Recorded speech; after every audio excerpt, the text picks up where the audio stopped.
Kagaya ng isang usa na nanabig sa daloy ng patis. Sa'yo ako'y lalapit, masdan mang lumipas langit at lupa. Pangako mo'y lilinisan, iduduyan mo sa iyong kapayapaan. Puso kong nangangamba,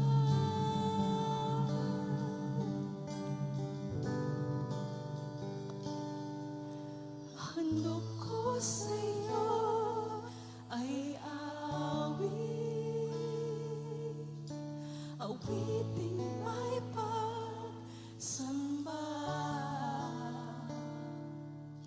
Sa walang hanggan mo pag-ibig, puso ko'y mananatili.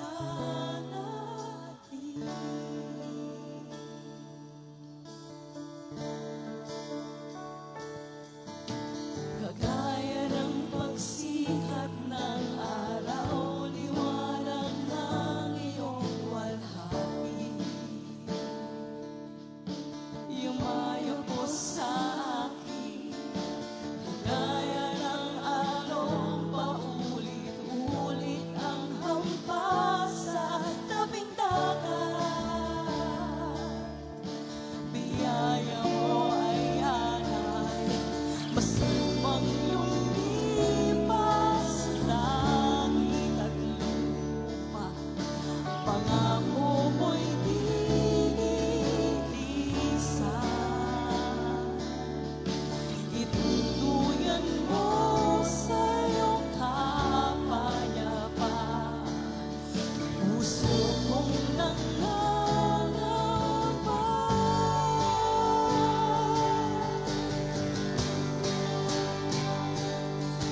handog ko sa iyo ay awiting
nga po, O Diyos, na kayo po ay tamang purihin, tamang itaas. Ang lahat ng po ito ay sa inyo lamang po, O Diyos, sa pangalan ni Jesus. Amen and amen.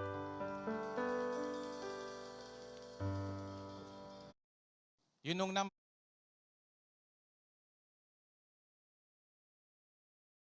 lapat na lapat ang gulong. Talaga hong wala sa ating amin ho sa akin ng ating. Ilang first baby, si Elisha Yael Rosales. Pakinggan po natin ang ating tagapangaral mula sa salita ng Diyos, Reverend Pastor Junel Garcia Rosales.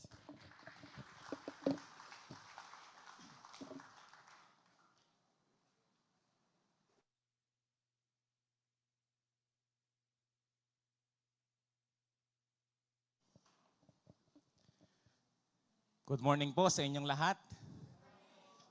Ako po ay medyo kinabahan at ngayon po ay kinakabahan lalo dahil sa pag-i-introduce po sa akin ng atin hong buting Pastor Obet. Sa biyaya ng Diyos, ako po ay hangang-hanga dyan sa amin hong maiksing panahon na kami nagkasama sa leadership ng CBCF. Ay talaga pinagmamalaki ko po na nakapartner ko yan sa paglilingkod po sa ating distrito. Kanina po ay, kaya po ako ay na-late, kaya kami ay na-late kanina. Siguro parang hinahadlangan kami ng kaaway na makarating dito. Dahil pagbaba lang ho ng sasakyan namin mula sa garahe, wala pang 7 a.m. Kami po'y nakagayak na ng paparito. Ay kita po'y lapat na lapat ang gulong. Talaga hong walang kahangin-hangin yung gulong sa unahan. Kaya pala ayaw umatras, ay flat na flat. Yun po ay napakatagal nang hindi napa-flat. Siguro hindi lang po 5 years na hindi napa-flat yun. Pero nung paalis kami, talagang labas yung loob ng gulong. Sabi ko, ano nangyari dito? Alis kami. Ayaw ko pa naman nung ako ay nalilate. Dahil sa amin o sa church, kami po ay 1 year earlier yung mga leaders na may part sa program. 1 year, taas pala. 1 hour earlier. Sobrang aga naman. 1 hour earlier. So medyo disiplinado po yung mga leaders namin dahil ayaw din namin po yung nalilate. At napakasakit po sa kalooban talaga na ako'y dumating ay mag-o-opening prayer na. Pero humingi po ako ng paumanhin at talaga hong ganon. So kami po nagdiretso pa ng vulcanizing shop. Tapos yung aming reserve na gulong ay pinalta na namin dahil di rin maaari. Kaya medyo nagtagal po kami. Pero salamat sa Panginoon dahil naririto po ako at sa biyaya ng Diyos nawa ay maging blessing po sa ating lahat yung mensahe na naitoka po sa akin ng Pastor Ed Montero. Wala yata po siya ngayon dahil siya po ay medyo nagre-recover pa sa kanya pong karamdaman. Sino po sa inyo yung mahilig manood ng balita? At syempre sa social media, talaga pong napakarami nating nakikitang mga balita dyan. At pangunahin ho sa lahat na nakakapagpa-stress sa ating lahat ng mga Pilipino ay ang nangyayari ho sa ating bansa. Alam niyo po ako, dati hindi ako masyadong naapektuhan pero ngayon sobrang affected ako sa nangyayari po sa ating bansa dahil kitang-kita po natin na talaga pong sobra na ang karamdaman ng ating bansa. Sobra na ang karamdaman ng ating mga namumuno. Hindi ko ho nilalahat, pero siguro ay napakarami sa atin hong mga namumuno ay talaga pong medyo hindi na po natin kinakatuwaan sa kanila hong ginagawa sa atin hong bansa. And in some point, tayo din ho bilang mga individual, parang pag nakakakita tayo ng mga tao na para bang ang hirap pakisamahan dahil sa mga kakaibang ugali, ay iniisip natin talagang napakasama ng paligid natin. And then, titingnan din ho natin yung ating sarili kung tayo ay magtatapat. Makikita rin ho natin sa ating mga sarili na meron din pala tayong problema spiritually. At generally po talaga ay ito pong ugat ng pinagmumula ng lahat ng mga problemang nakikita ho natin sa ating kapaligiran, maging sa ating sarili, walang iba kundi ang kasalanan. Wala na pong iba. Yan po ang root cause ng lahat ng karumihan, ng lahat ng karamdaman na mayroon ang ating kapaligiran, ang ating sarili, physically and spiritually, wala pong ibang pinagmumulan kundi ang kasalanan. At sa umaga pong ito, nais kong ibahagi sa bawat isa yun hong topic na ina-assign po sa akin na mayroon na naman pong title na He Must Be Lifted Up. Ako po ay natutuwa dahil nung isend sa akin ni Pastor Ed Montero, yung inyo pong preaching calendar, akin nung binrowse yung mga topic. Sabi ko, napakapalad ng church na ito dahil ang church na ito ay seryoso sa pag-aaral ng salita ng Diyos. Yun hong mga titles na nababasa ko doon ay napakahalagang mga katuruan na kailangan ng maunawaan ng bawat isa sa atin. At ito hong bahagi ng ating mensahe ngayong umaga, isang napakaganda din hong topic na makakatulong upang higit po nating maunawaan ang salita ng Diyos na mayroon hong kinalaman. Siyempre, direkta po sa Panginoong Hesukristo mula po sa John chapter 3, 14 to 15 at ang cross-reference po nito ay Numbers 21, 5 to 9. Yan. Up.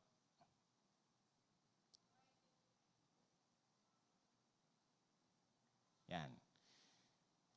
Basahin lang po natin ang John 3, 14 to 15. Ang sabi po dyan, "And as Moses lifted up the serpent in the wilderness, so must the Son of Man be lifted up, that whoever believes in Him may have eternal life." Napakasimple lang ng passage. Pero alam nyo po, loaded na loaded po ito ng meaning.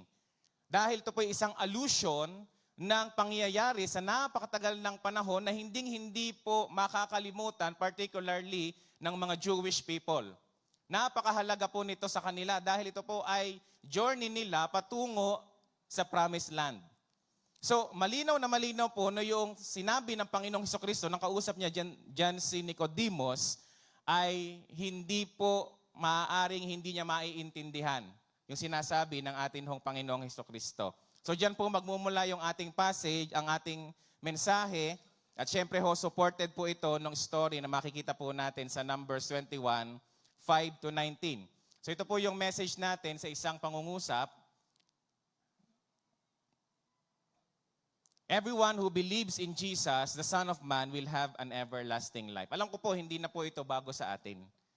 Pero minsan, napakahalaga po na ito'y naaalala natin sa bawat araw po ng ating buhay. Hindi po ito isang evangelistic message. Ito po ay isang message kung saan ang goal po natin, kagaya na sinasabi ni Jesus Christ, He must be lifted up. First in our personal lives.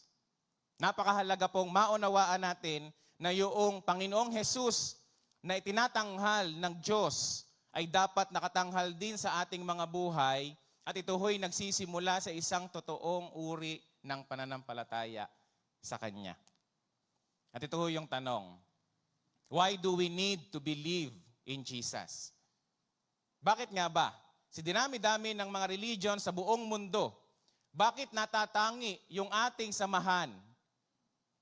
I-assess natin yung mga religious groups sa iba't ibang mga bahagi ng ating bansa, maging sa buong mundo. Alam nyo, ang pinakakakaiba sa atin, our foundation is solely in Christ alone. Yan ho yung pinakamaganda. Dahil yan ho ang sentro ng salita ng Diyos na ipinangangaral sa atin hong lahat. Yun yung ibang mga religions, pag tinignan ho natin, lahat ho sila by works. They don't believe that Christ alone can save them. Most of them believe in their own actions, in their own good works. But we do believe that the works of Christ is enough for us to be saved. And that is the main reason why do we really need to believe in Jesus Christ.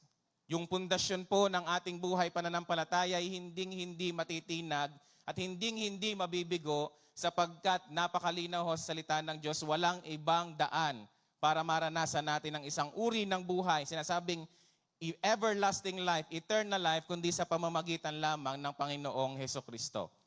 And this is the reason why faith alone does make sense. Yun ho yung napakatibay na atin hong pinanghahawakan. Faith alone. Wala na hong dagdag doon. Pero syempre ho, may expectation doon. Ano po? Para ho i-clarify sa atin that this faith is never alone. Mamaya, i-clarify ho natin mabuti yan. So to answer that question, why do we need to believe in Jesus? Meron ho tayong 3 points na pag-uusapan. Una po, because we are spiritually sick. Siguro naman sa ating lahat, wala namang magsasabing, I am perfectly made by God. Physically, spiritually, I am perfectly made. No one will claim that. Ang atin hong sasabihin talaga kung tayo ay mayroong totoong uri ng humility na tinatawag, we can see sa atin hong sarili na marami talaga tayong problema.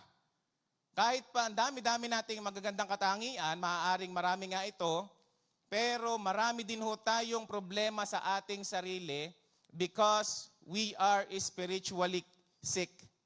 Ang sabi nga ho ni Jeremiah ay, yung atin hong puso ay the most deceitful above all things. Grabe ano ho? The heart of man is the most deceitful above all things and no one can understand it.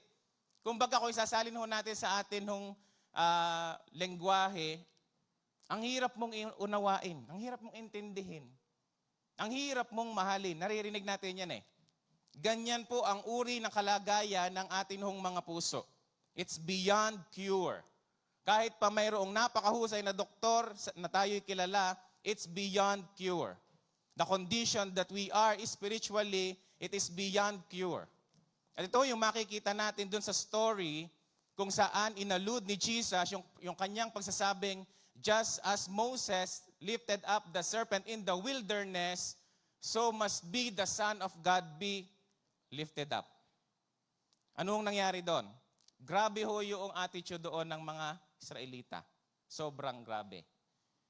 Alam po natin ang pinagdaanan ng Israelites. Nababasa ho natin yan. Kung tayo po siguro ay talagang ini-immerse natin yung ating sarili sa pagbabasa ng scripture, makikita ho natin na saan pa kaya nang gagaling yung lakas ng loob ng mga Israelita na tuligsain ang Diyos. Samantalang ang kanilang karanasan ay kitang-kita ang presensya ng Diyos. Di ba? Bago nangyari ito pong event na ito na sila po ay dinisiplina ng Diyos, alam ho natin ang grabing mga kagilagilalas na mga pangyayaring ginawa ng Diyos. Maiparating lamang sa kanila na sila'y kasama ng Diyos. Na ang Diyos ay sumasa kanila. Parang walang nangyaring hindi ito nakaganda pa sa kanilang kaisipan. Lalo pang nakasama sa kanilang kaisipan. Grabe po yung attitude. And the same attitude that we have before we encounter the Lord Jesus Christ. We are scornful. Ito'y attitude. We are scornful. Yun mga Israelita, nakalimutan nila ang lahat ng ginawa ng Diyos para sa kanila. Nung sila po ay ilabas ng Diyos mula sa Egyptian captivity, ano ho yung ginawa ng Diyos? Nag-perform ho siya ng kagilagilalas na mga himala. Na ang culmination ho nito, na talaga hong tayo ay inilagay natin yung ating sarili doon, ang culmination ho nung 10 plagues na ito, grabe eh. Yung magigising ka ng hating gabi, hagulhulan ang mga tao. Bawat tahanan humahagulhol. Bakit? May isang patay sa sambahayan. At magtataka ka, bakit lahat ng panganay ang patay? There must be someone who is so powerful that can do that. At walang iba kundi Diyos ng Israel. Bakit? Ba't nalaman nilang Diyos ito ng Israel? Kasi ang Israelita, inutusan ng Diyos sa pamamagitan ni Moises, na kayo ay magpatay ng guya at ang dugo nito ay ipahid ninyo sa doorpost ng inyong mga tahanan at pag dumaan ang angel of death, kayo'y lalampasan para hindi mamatay ang panganay sa inyong tahanan. Yun ho ang napakatinding pangyayari nung time na yon. And then after that, bumigay na ang Pharaoh. At sabi ng Pharaoh, paalisin na natin yung mga yan. Pero nagbago din ang isip. Nung sila'y malayo na, sabi ng Pharaoh, habulin natin. And then by another na miracle na ginawa doon na hindi ko din maisip kung paano. Ewan ko kung kaya niyong isipin. Ano yung ginawa? Hinati yung dagat. Yun nga tubig na galing sa hose, di ko mahati eh. Kayo kaya niyo? Pero ito dagat hinati. Para makalampas ang mga Israelita, at kitang-kita ho dito yung makapangyarihang pagkilos ng Diyos. Bakit? Nung makalampas ang lahat ng mga Israelites, bumagsak ang tubig at lumubog ang lahat ng mga humahabol ng mga Egyptians at sila ho'y namatay. Malinaw na malinaw, protektado ng Diyos ang Israel. Malinaw na malinaw sa kanila yon. Pinoprotektahan sila ng Diyos sa kanilang journey. And then, nakapasok sila sa wilderness. Nawala ba ang presensya ng Diyos sa kanila? Hindi. Nung sila ay nagko-cross sa wilderness, kahit mahirap maglakbay doon, yung lahat ng kanilang mga pangangailangan ay pinrovide ng Diyos. Ano-ano ho yun? Pagka po mainit, may pillar of clouds. Pag madilim, may pillar of fire. Nung sila'y nagugutom, may manna from heaven. Nung sila'y medyo sawa na sa tinapay, may quail na pinalabas ang Diyos. Nung sila'y nauuhaw, sa sobrang reklamo nila, nauuhaw sila, nag-provide ang Diyos ng tubig mula sa isang bato. Ganyan po katapat ang Diyos sa reklamador ng mga Israelita. But despite of all those things, they remain to be arrogant. Grabe yung attitude. Ang sabi ko dun sa passage, dun sa Numbers 21, verse 4b, but the people grew impatient on the way. Sila pa yung nawala ng pasensya. Dapat yung Diyos ang nawala na ng pasensya sa kanila at tinupok na lang sila ng Diyos. Pero grabe yung passage na yan. Ang sabi dyan, the people grew impatient on the way. Yung attitude talaga nila hindi mabago kahit gawan mo ng napakagandang bagay. Alam niyo yung tao ganun din eh. Pag may attitude yan, kahit gawan mo ng magagandang bagay, hindi mababago yan. Sabi nga nila, gawan mo ng 10 mabuti, gumawa ka ng isang masama, yung 10 mabuting ginawa mo, burado yon. At ang maalala na lang yung isang mabuti. Ganyan ho yung tao eh. Pag may attitude, pag masama ang ugali, ganyan talaga eh. Kahit gawan mo ng lahat ng kabutihan, pwede mong gawin sa kanila, masama talaga ugali eh. Ganyan ho Israelites.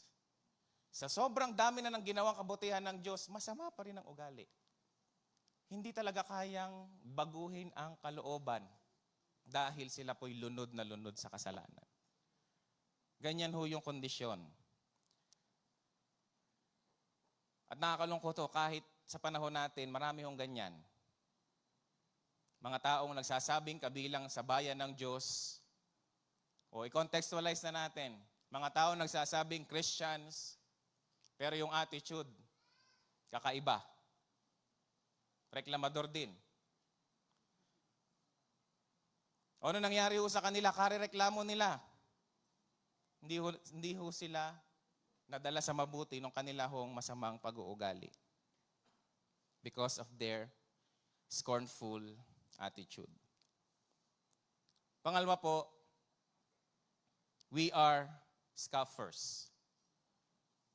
Anong kaibahan yan? Medyo related ho yung words na yan, pero ito ho yung kaibahan yan. Yung scornful ay medyo nakatuon sa attitude mismo, sa inward character ng isang tao. Pero itong pagiging scoffer, ito ho ay halatang-halata na dahil nakikita na ito sa behavior, sa pananalita. Lumalabas na. Yun ho yung nangyari doon.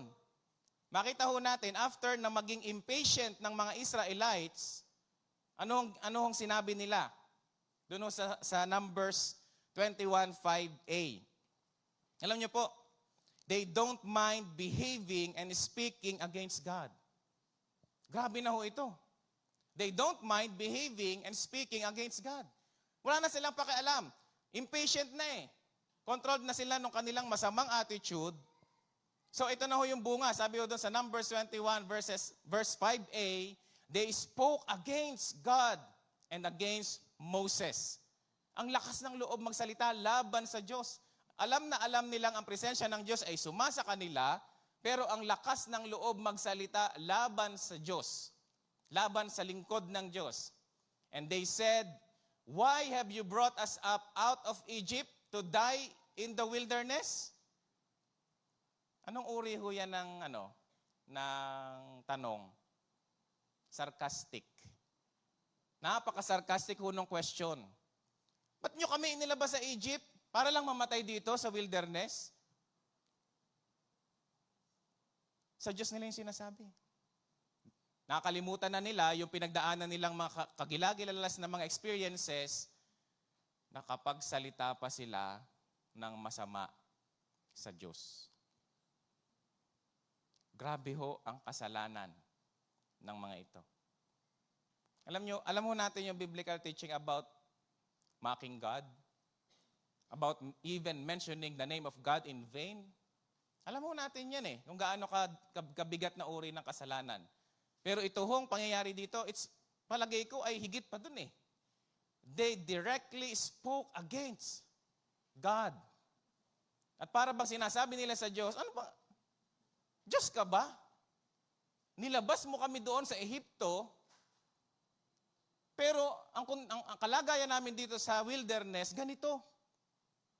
Para mamatay kami dito? Ang totoo, mamamatay ba sila doon kung sila po ay sinasamahan ng Diyos? Alam niyo, nagdudulot sa kanilang pagkamatay yung kanilang pagiging makasalanan, yung attitude, yung sakit na mayroon sila spiritually. But it's not because of God. God wants them to bring everyone to life.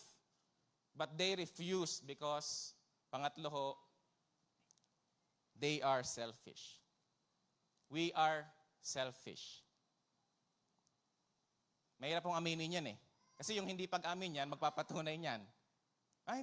Hindi ako selfish Yun palang pagsasabing ganun ay selfish na yun. Protecting ourselves. We are selfish. Ito na ho yung attitude plus behavior. May attitude ka na, hindi ka na rin nahihiyang makita yung attitude mo. So, para panindigan mo na yung dalawang yon, mas makikita ito sa pagiging makasarili mo. Ito na po yung parang ganito ka na talaga. Makasarili. Doon sa Numbers 21:5b, makita ho natin doon yung katibayan na sila po ay talagang makasarili. They only care for their own comfort. Setting aside the presence of God. Alam niyo yung words dyan, sa totoo lang, nakakagalit minsan pag binabasa, pag talaga yung emotion mo ay driven sa pag-aaral ng salita ng Diyos, magagalit ka Kasi ganun sila. Ano yung sabi dyan? Sa Numbers 21 verse 5b, there is no bread. Wala ba talagang bread? Wala ba? Meron. Bread from heaven. Yung mana. Masarap yun. And then sabi nila, there is no water. Wala ba talagang water? Meron. Pero dahil meron silang ibang gusto, parang ayaw na nila yon. Tingnan niyo yung sunod na sinabi. And we detest this miserable food. Alin yung tinatawag nilang miserable food doon? Yung mana, miserable food. Symbol of the presence of God. Symbol of the provision of God. They said that is a detestable, miserable food. Hindi sila nasasatisfy. Alam nyo, isa sa number one na katangian o dagdag katangian ng isang taong makasarili, they don't satisfy themselves with anything. Lagi ho yung naghahanap ng iba pa. Alam nyo, nasa isipan ng mga yan, for sure, they think about the food in Egypt. Bagaman sila slaves doon, at least ay may variety of food. Pero, hindi na nila yung inisip na ang Diyos ay nag-provide ng pinakakailangan nila para masustain ang pamumuhay nila. Kasi sa kanilang pagiging makasarili, ang gusto nila, komportableng buhay. Hindi nila nakita na yung presensya ng Diyos na sumasa kanila ang pinakakomportableng buhay. Hindi nila naaalala na yung presensya ang Diyos ang naglagay sila sa mas komportableng buhay. Hindi rin nila naalala na yung kanilang pagtawid sa wilderness, sa dulo ay mayroong komportableng buhay. Nakalimutan pati yung promise ng Lord. Bakit? Ang mga taong selfish ay nakatuon ang isip, ang sarili sa present condition ng kanilang buhay. Gusto nila ang araw na ito, komportable ako. Huwag mo sisirain ang araw ko. Araw ko to. Hindi nila naalala, kailangan dumaan sa ilang mga challenges para ma-experience yun hong kagandahan ng pangako ng Diyos. Ganyan ka-spiritually sick ang Israelites. And not only them, all of the people. We are all spiritually sick. But the question is this: are we sinners because we sin? Or we sin because we are sinners? Alam nyo, sa theology ay question mo yan. Pinagdidebatehan pa nga yan eh. Nagkakasala ka ba dahil makasalanan ka? O kaya ka makasalanan dahil gumawa ka ng kasalanan? Kita nyo yung difference. Alin dun sa dalawa? Kaya ka ba makasalanan dahil gumawa ka ng kasalanan? O kaya ka nagkakasala kasi makasalanan ka? Pwedeng pareho. Pero ang pinakatama ho, pag titingnan ho natin ang scripture, it is because we are by nature sinful. We are slaves to sin. We even cannot really choose to the way of righteousness. Hindi talaga natin kaya.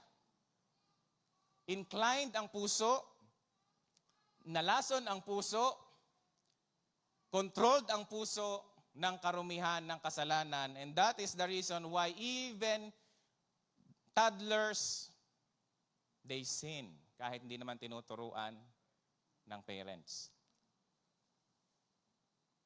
By nature, talaga hong corrupt tayong lahat.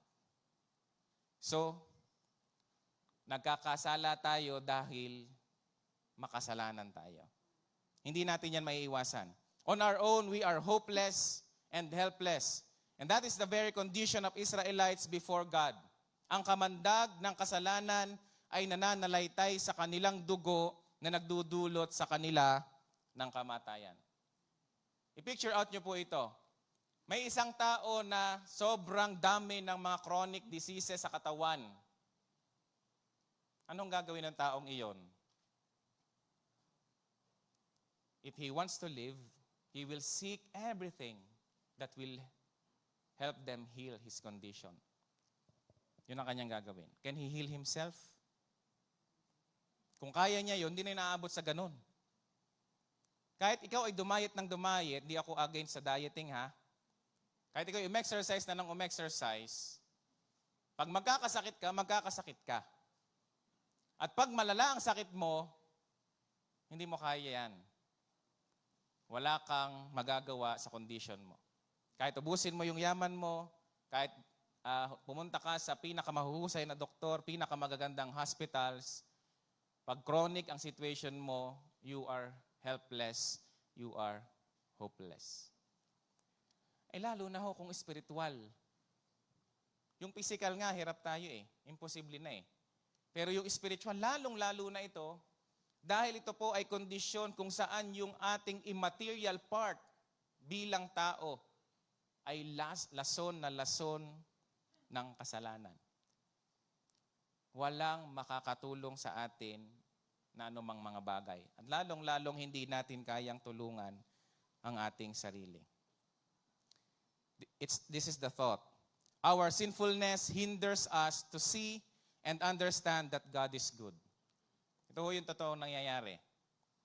Dahil sa kasalanan, nakakalimot tayo mabuti ang Diyos. Nakakalimutan natin yung dati niyang biyaya sa atin. Dahil nakatuon tayo sa ating kasalukuyang kalagayan. He is with us and He has a purpose for us. Nakakalimutan natin yung mga ito. Dahil puno tayo ng kasalanan. Hindi tayo nagiging grateful, nakakapagsalita pa tayo ng laban sa Diyos at sa Kanyang kalooban na para bang hindi niya ito nakikita o naririnig. Kahit yung napaka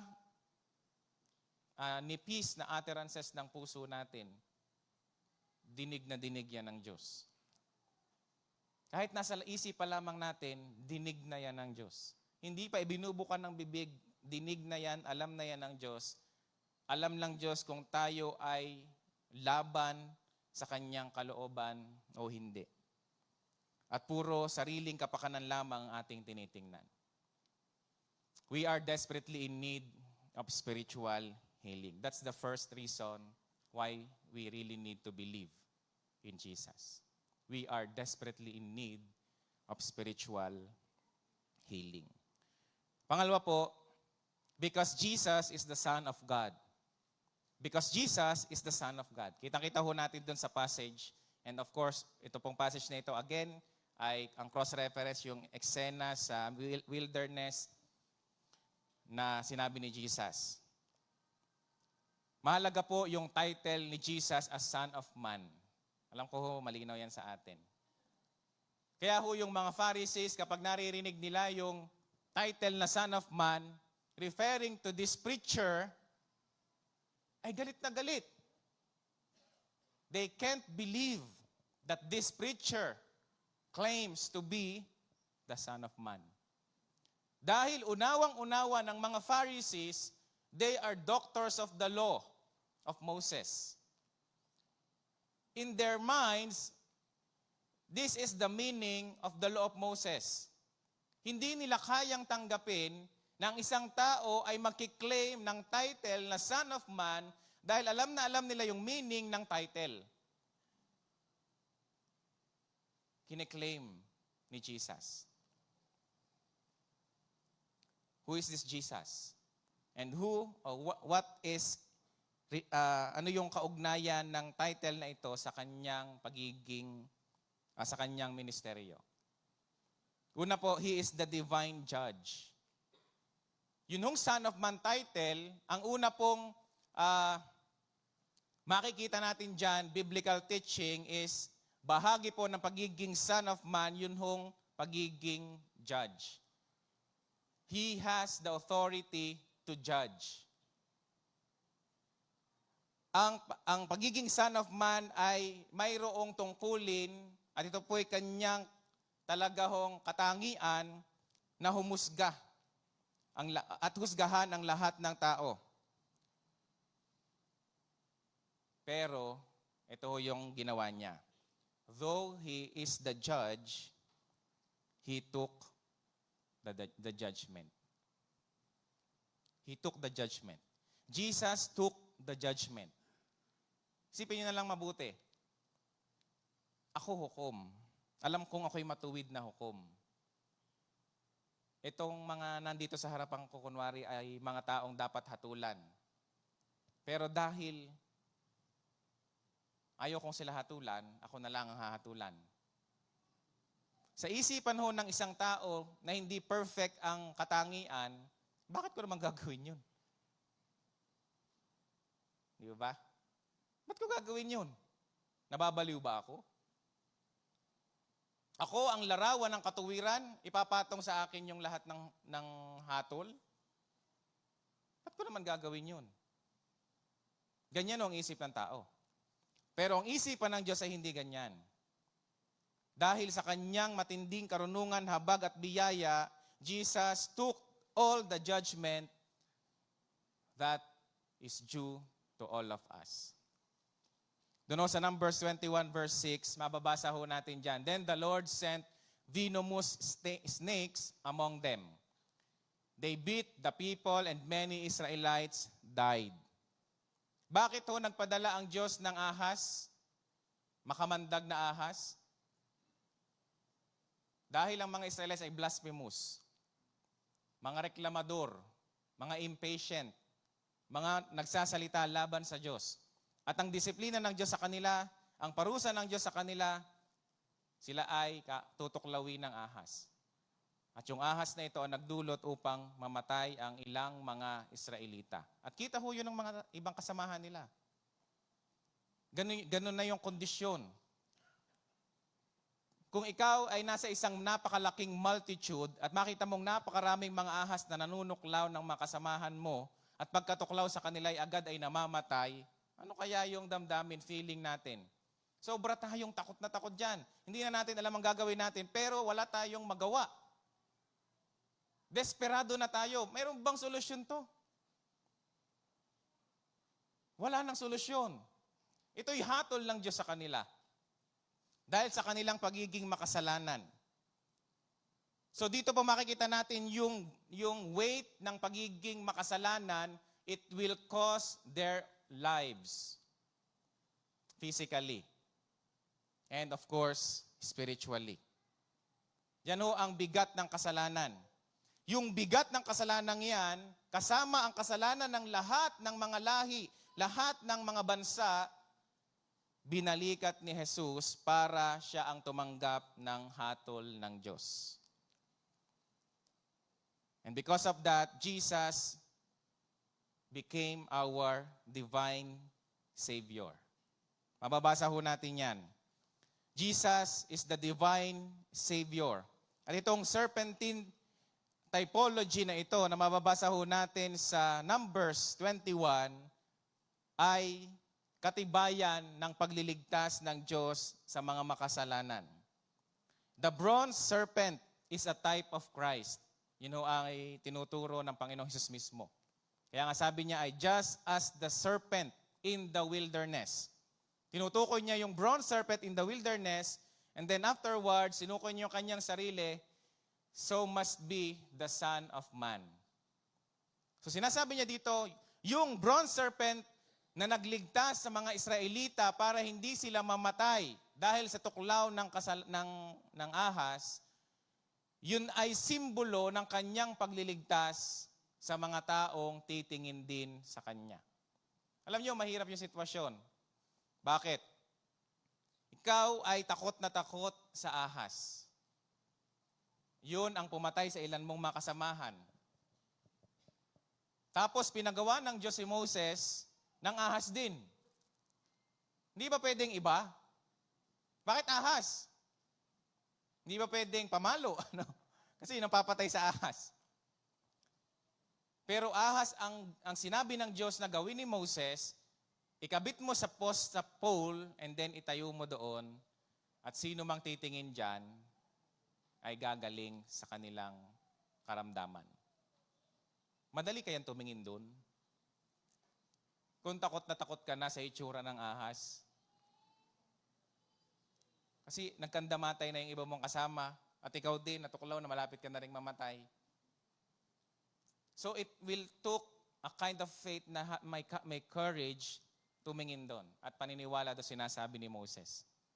Na sino mang titingin dyan, gagaling.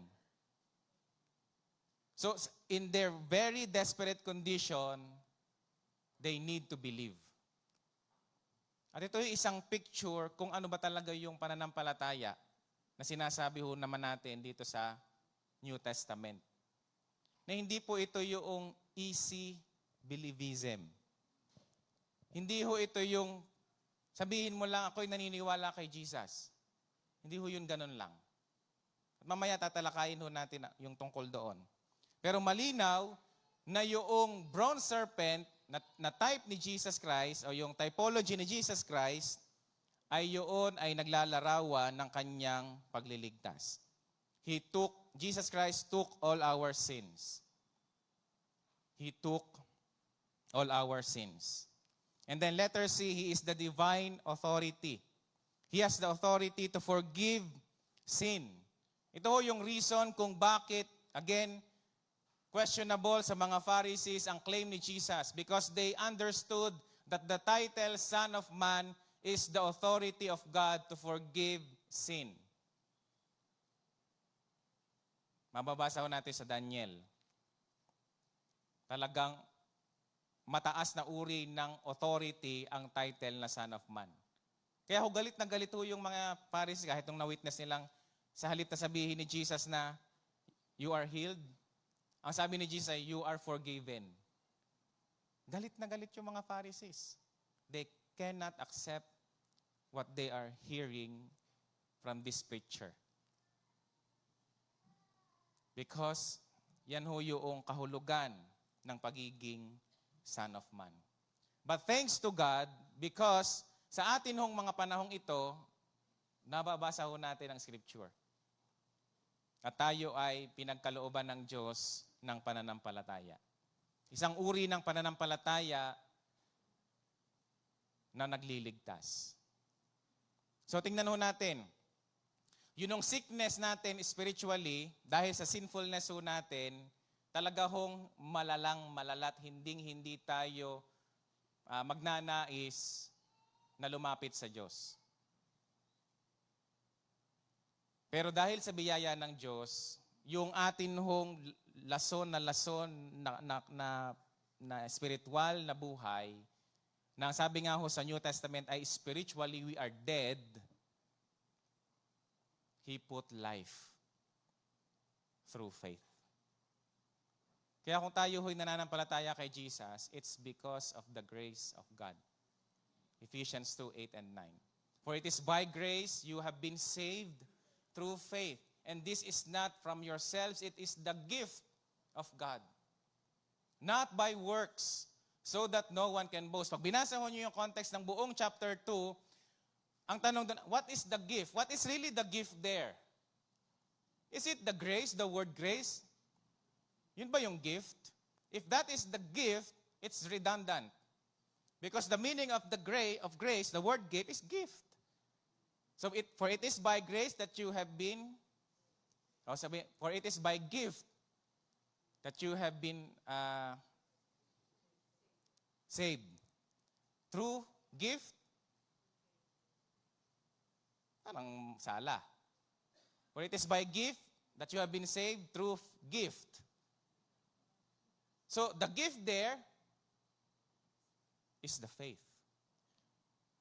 And that faith is not from our works. Because we really don't want to believe. Because we cannot. We cannot believe eh. Dahil po ang atin ng pagkatao ay lason ng kasalanan. Patay na nga eh sa kasalanan. Alipin na ng kasalanan. Ang atin ng pananampalataya ay sa ating sarili. Pero tungkol sa mga kabanalan, tungkol sa Diyos, wala namang intensyon na ang tao roon. Kaya sabi sa scripture, no one seek God. No one. Pag sinabing no one, everyone is included. So, ibig sabihin, ang Diyos talaga ang naglagay sa atin ng kaloob na ito upang tayo ay manampalataya at magkaroon tayo ng buhay. So, Jesus has the authority to forgive sin. And then authority to give or take life. Who is this Jesus to you? Modern religions, including modern Christianity, portray God one-sided. Yun yung problema ng marami ngayon. One-sided po yung pagtuturo kung sino ang Diyos, kung sino si Jesus. They explain Jesus one-sided. Teachings about Him being Savior are the emphasis of their messages. They don't teach much about His authority. Madalang ho tayo makarinig ng message tungkol kay Jesus pertaining to His authority. Most of the time, pertaining to His being a Savior. They don't teach much about the implication of His divinity. Kaya po maraming Christians ang ligtas raw, pero mukhang sakitin pa rin spiritually dahil hindi naman seryoso sa pagkilala kay Jesus bilang Panginoon ng sangkalangitan at sangkatauhan. Nawala ho yung authority ni Jesus sa faith na mayroon ng ibang mga tao.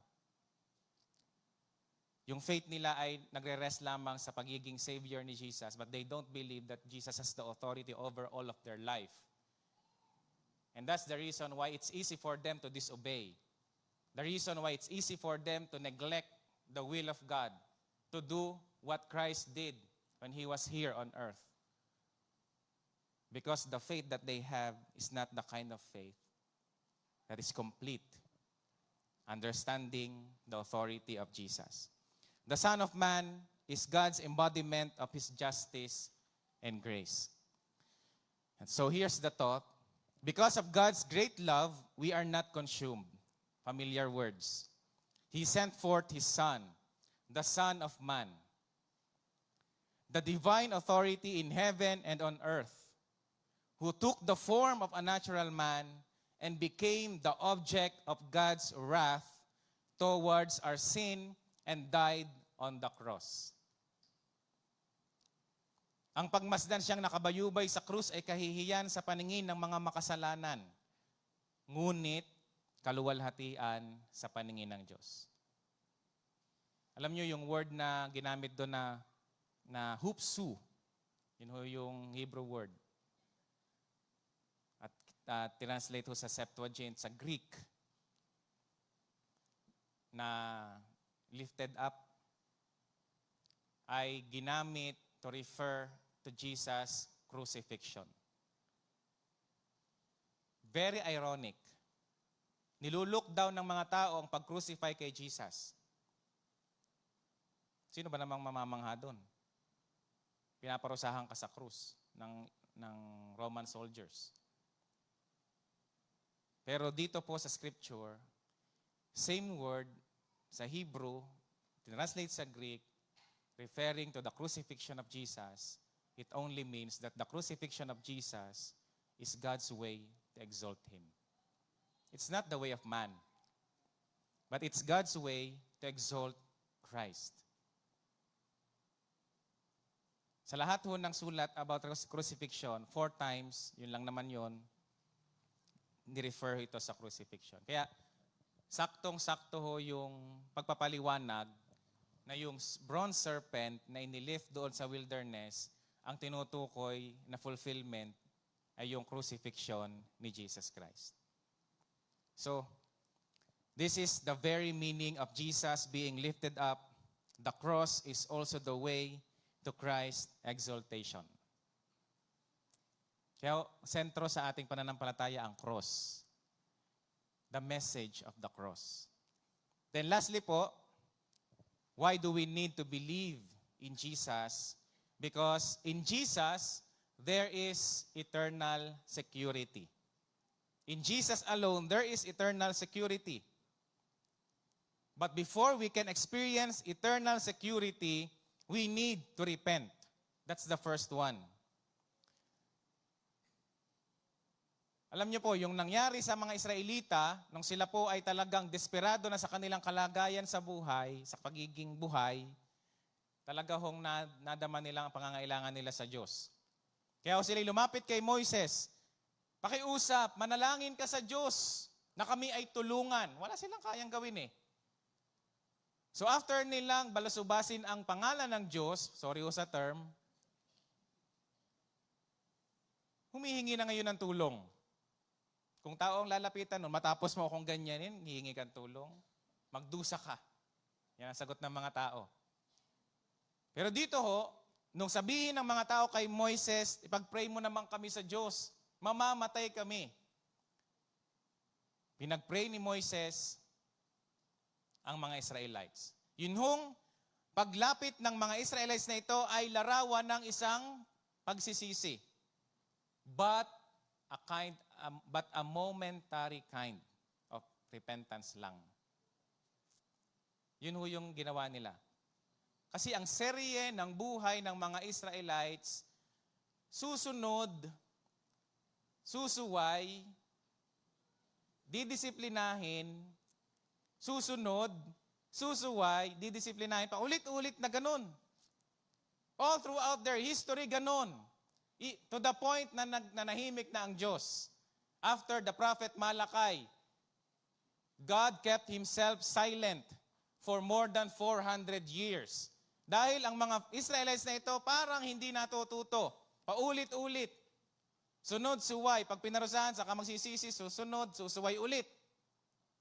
Ganyan po yung serye. Hindi talaga totoong repentant ang mga Israelites. So we need to repent, not a momentary kind of repentance, but a consistent repenting of our sins. That is why some Bible teachers are saying, ang repentance po ay daily duty ng bawat isa ho sa atin. Hindi ho ito isang beses lang na nangyayari sa buhay ho natin. We always need to repent. Even of the smallest sin that we commit, we need to repent on that. Pag hindi na ho tayo nagre-repent, malaki ang problema ho natin. So ito po'y daily activity ng isang totoong repentant. Ang kagandahan po niyan, hindi na ho mauulit yung serye. Bakit? Jesus made it sure na itong mga may sakit na ito, na saka lamang magsisisi pag naparusahan na. Pero ganun pa rin naman talaga sila.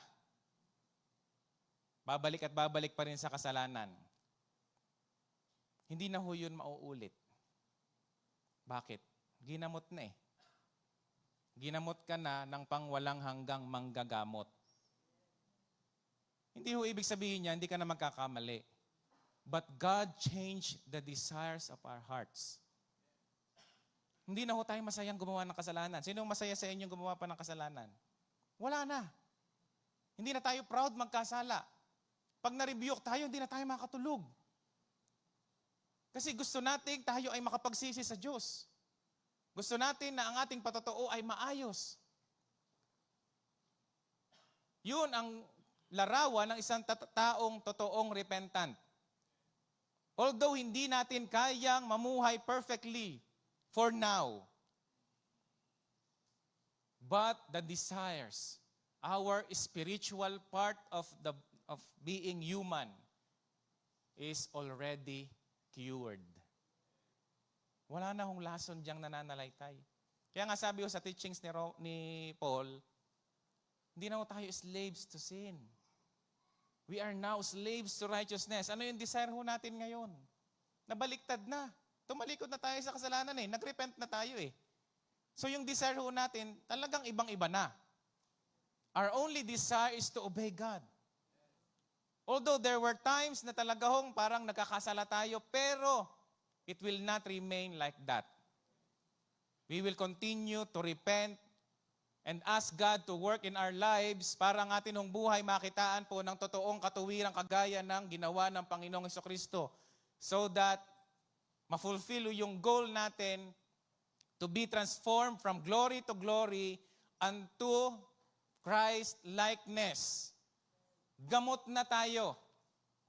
Kaya hindi maaaring ang isang totoong nagsisi ay babalik sa kanyang kasalanan. Hindi na mauulit yung serye nung nakaraan. Kung mauulit yun sa panahon ni Jesus, walang saya yung ginawa niya. Ano nangyari sa atin? Ganun pa rin tayo. Sunod, sisi. Sunod, suway, sisi. Sunod, suway, sisi. Wala nangyari, pareho lang pala eh. Pero dahil sa makapangyarihang pagkilos ni Jesus, hindi na yun mauulit. Rest assured that your heart is transformed. Rest assured that your mind is transformed and continually being transformed by the Holy Spirit. Kaya may assurance tayo eh. In Jesus, we have eternal security and it begins in a genuine repentance. Not a momentary one, but consistently repenting of our sins. Pangalawa, we need to revere Him. What kind of reverence? Not mere belief, because mere belief does not recognize nor submit to the exalted authority of Jesus. Totoo ba yan? Even demons have faith. Sabi ni Apostle James. But their faith does not submit to the authority of Jesus. They only believe that Jesus is the Son of Man, but not a reverent kind of belief. Kaya yung pananampalatayang meron dapat ang isang totoong Kristiyano ay pananampalatayang nagtatanghal kay Jesus. Hindi lang naniniwala kay Jesus, kundi nagtatanghal kay Jesus. Sa ating personal na buhay at sa lahat ng bagay sa ating buhay, si Jesus ang pinakamataas. If Jesus is not Lord of all, He is not Lord at all. Tama? Kaya mahalaga yung totoong reverence sa Panginoong Jesus. Bunga yun ng totoong pananampalataya. Yun nung Numbers 21 verse 9b, no choice naman sila eh. Kailangan nilang tumingin. Otherwise, patay sila. Pero larawan yun ng eternal life na pwedeng ibigay ng Diyos, ng Panginoong Jesus. Sila nabuhay lang siguro several years, decades after na maggumaling sa lason, pero physical lang. Picture lang yun ang gagawin ng Panginoong Jesus. Na kung tayo magkakaroon ng reverent kind of faith, we will live. Doon sa letter C, lastly, we need rebirth. Kaya sinasabi ko kanina, at sinasabi ito ng scripture, at ni Jesus mismo sa context po noong John chapter 3, na sinasabi ko doon that unless a man be born again, he cannot enter the kingdom of God. And who was Jesus talking to? He was talking to one of the most religious person, one of the most serious in keeping the holiness of the temple, in keeping the law of Moses. But Jesus said to him, even you,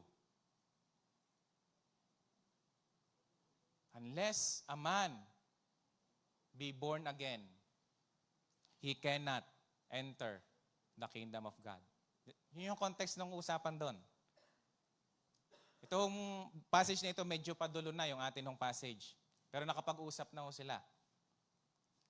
Kaya sabi ni Nicodemus, how could that be? Can a man return to the womb of his mother para siya ay muling maisilang? Ang hirap intindihin. So nilinaw ni Jesus, unless a man be born of water and spirit, he cannot enter the kingdom of God.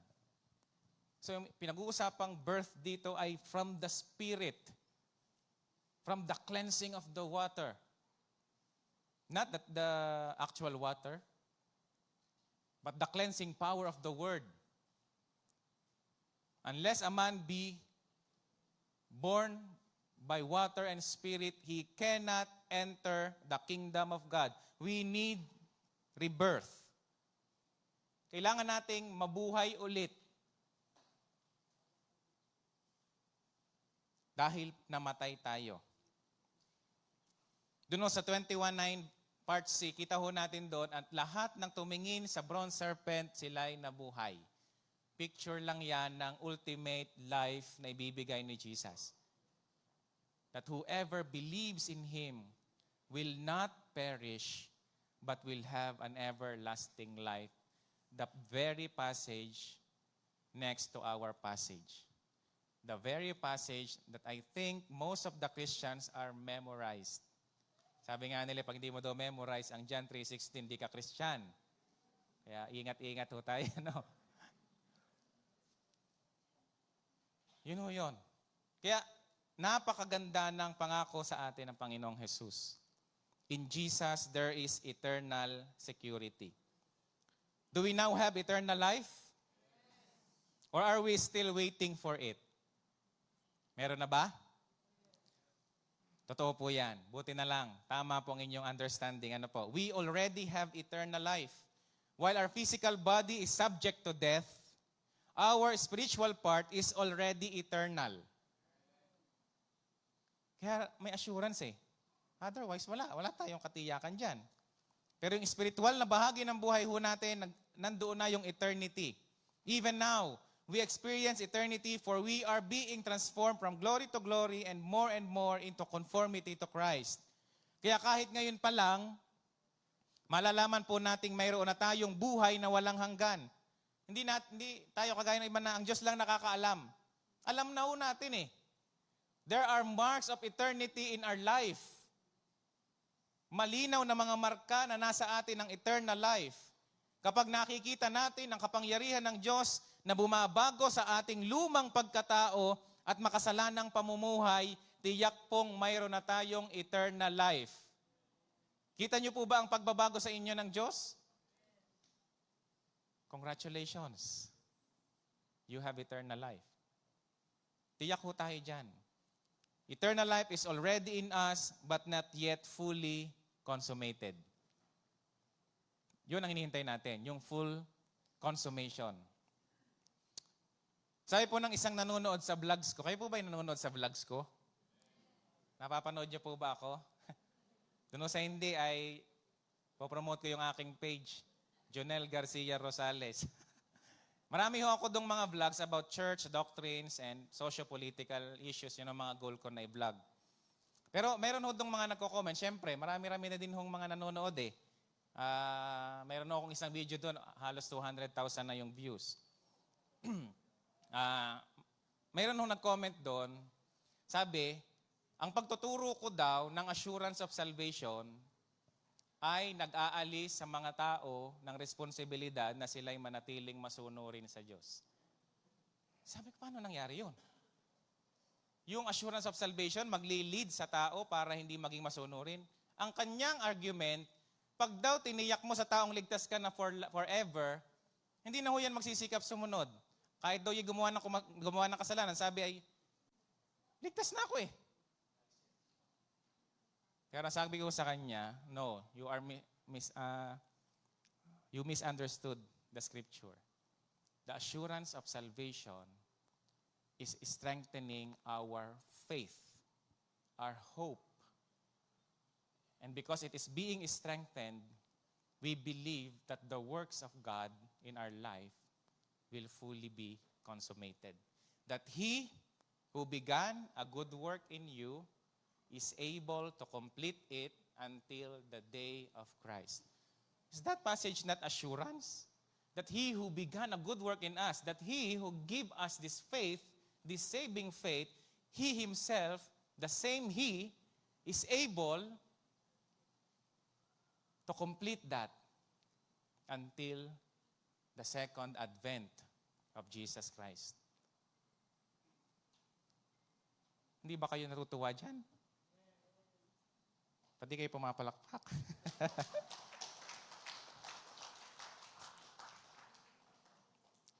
Salamat sa Panginoon.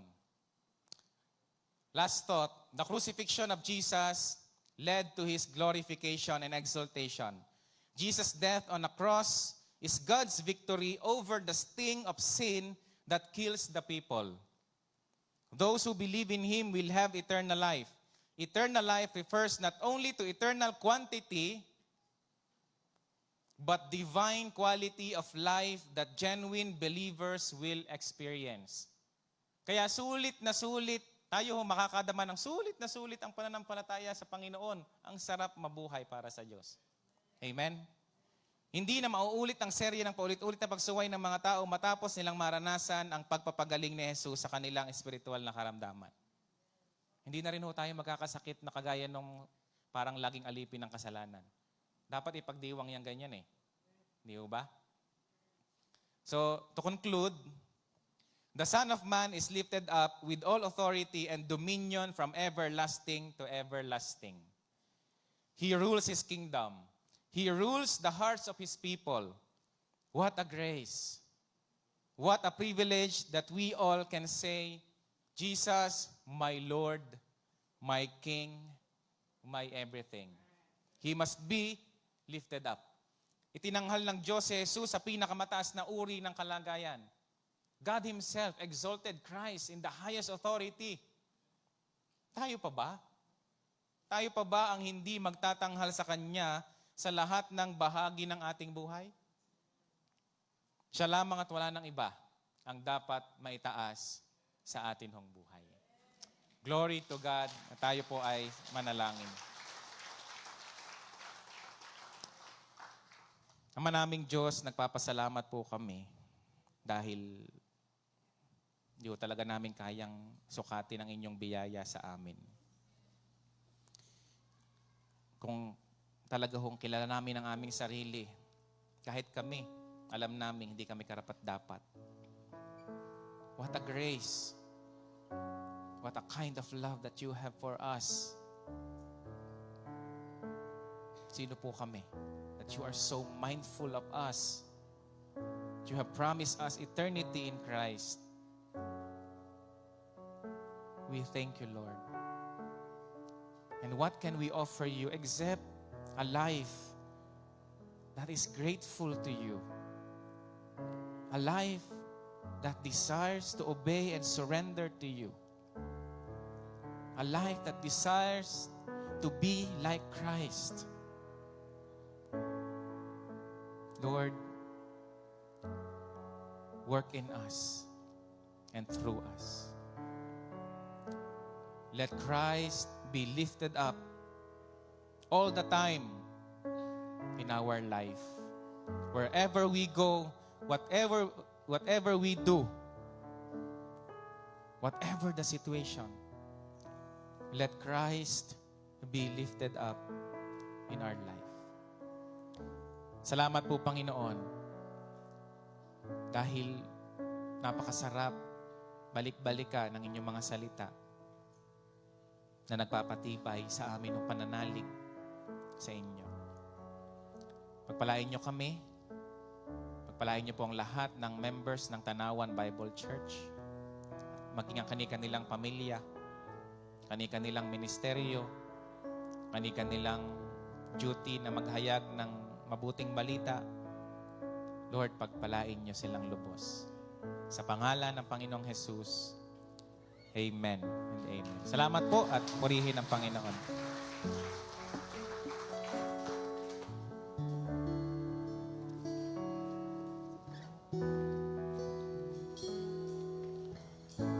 Bilang pagtugon tayo po ay tumayo.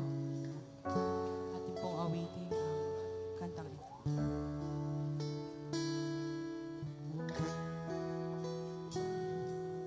Turn your eyes upon Jesus.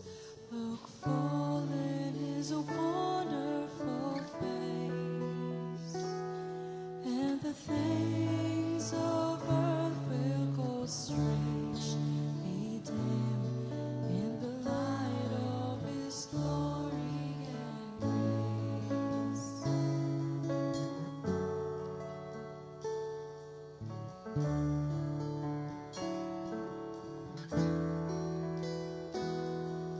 Turn your eyes to the hillside, where justice and mercy embraced.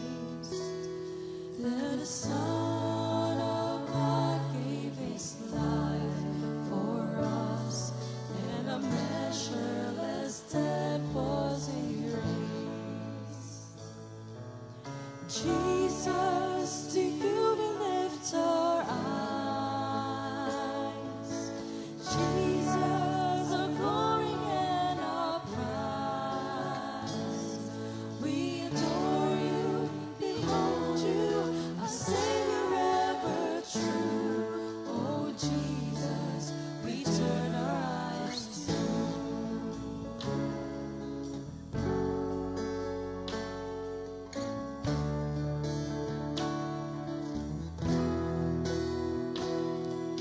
Turn your eyes to the morning and see Christ the Lion away.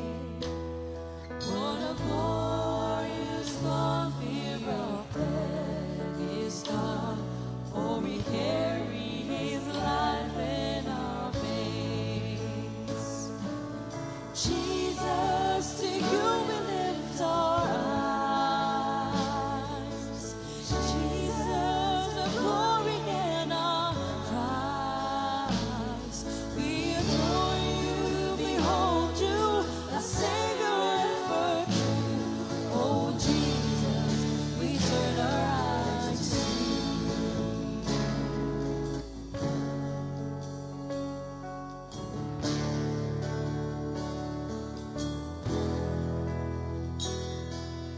Turn your eyes to the heavens. Our King will return for His home. Every knee will bow, every tongue will shout, oh glory to Jesus alone. Jesus, to you we lift our eyes. Jesus, our glory and our prize. We adore you, behold you, a Savior ever true. Oh Jesus, we turn our eyes to you. Oh Jesus, to you we lift our eyes. Jesus, our glory and our prize. We adore you, behold you, a Savior ever true. Oh Jesus, we turn our eyes.